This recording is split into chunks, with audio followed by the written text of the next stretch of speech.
I don't like to see films with people, and it's a torment. But that was, at Cannes,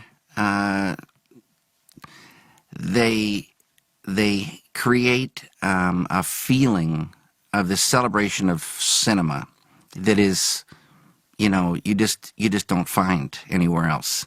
It's really beautiful. So it's a very special night when you present your film there, and it's so special that it becomes a big moment in your life.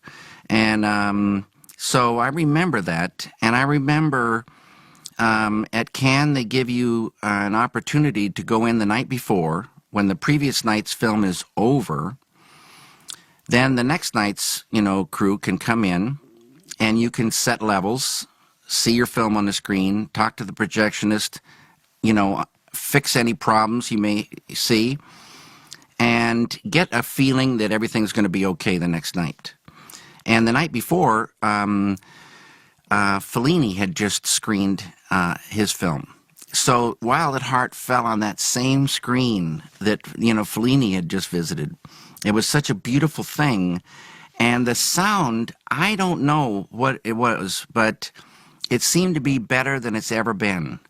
I couldn't believe the power of the sound in that room. And the picture's huge. It was like the perfect venue.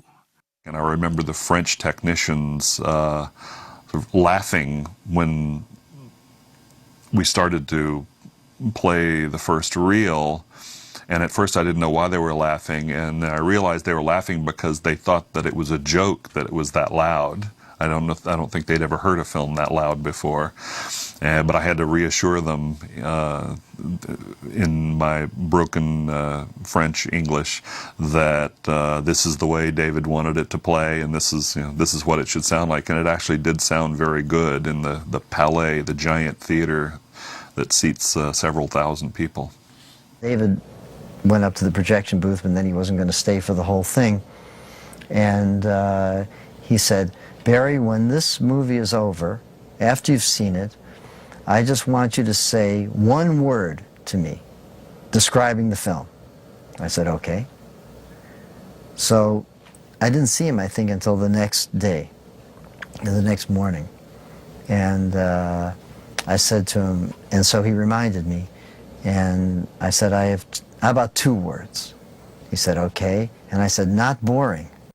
You never know what's going to happen. You never know which way the wind is blowing. And I remember David and the actors were saying, well, clearly nothing's happening. We screened the film. We're going to hit the road. And the head of the festival said, "Oh, not so fast. Maybe you should stick around, There was zero thought that this thing could, win the Palme d'Or. There wasn't that thinking. So it was a kind of a just unbelievable surprise.